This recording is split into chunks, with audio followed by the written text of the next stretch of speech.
Ambassador Dan Muzina, welcome to our show. Thank you very much. I'm very happy to be here, Asim.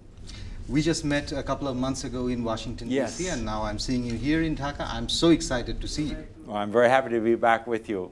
Wonderful. Today we want to talk a little bit about your growing up in Iowa, where you were born in 1949, 1st of May. Yes, auspicious date. Exactly. But before that, I want to talk a little bit about your experience in Bangladesh and your experience in Dhaka as well. Dhaka is the city where I was born, and I feel very emotionally attached to this city. So what is it like working here? Oh, I love being in Dhaka. And people say to me, that question you asked, I'm often asked, what's it like to live in Dhaka? And then they say to me, what do you like best in Dhaka? And do you know what I say? You won't guess this. I say, what I like best in Dhaka is being stuck in the traffic. Oh, wow. Yeah. Can you imagine this? It's true. So here, I'm in the traffic all the time, and I'm always stuck. And I sit there, and what I do is I just look out the window. And what do I see? I see the pulsing of Dhaka. It's a parade. I swear they do it just for me. This parade of humanity, of life, of people going by. No one's drifting by my window. Everyone's going by with purpose. This is what I love about Bangladeshi people. They're not drifting. Watch. You're stuck in traffic too. Awesome. Just stop and watch. Watch life pulsing by. That's what I like most about Bangladesh. That is my experience as well, and I can empathize with that. But the traffic situation is getting worse, and we don't see any solution yet. That is another thing. So, well, I've given this a lot of thought, and I think the situation could relatively easily be made markedly better. And what I have in mind is this: is having effective policing, effective enforcement of parking. People now just randomly park their cars wherever they feel like it and just stop, walk away from it. But that blocks a lane or two of traffic. I sat last night for 20 minutes to get through 3 lanes were condensed to 1. Why? Because 2 cars had just randomly parked in the middle of the road, side by side. Mm-hmm. And I looked at it and said, why are they parked there? Well, it was just handy, and they parked. And so 3 lanes went to 1, and it took us 20 minutes to get through that choke point. But it doesn't have to be like that. Bangladesh, or Dhaka, could build parking facilities, facilitate off-street parking, so a 3-lane street would actually have 3 moving lanes of traffic. That's almost never the case.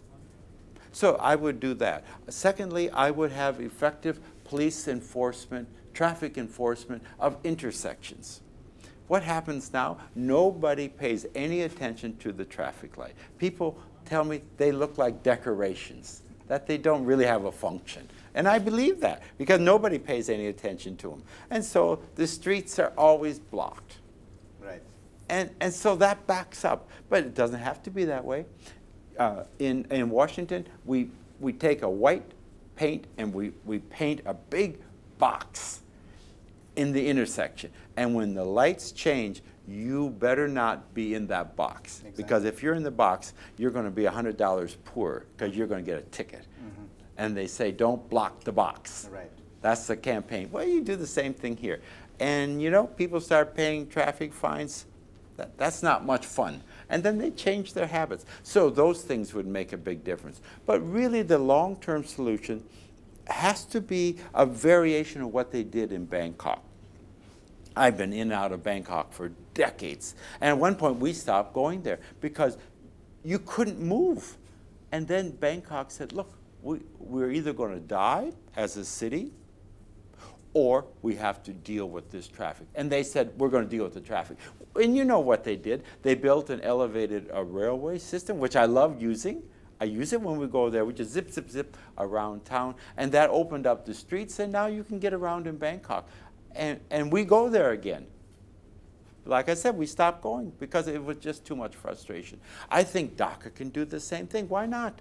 This is a city of 20 million people. This is a mega city. This is a huge city. This is the heart of Bangladesh.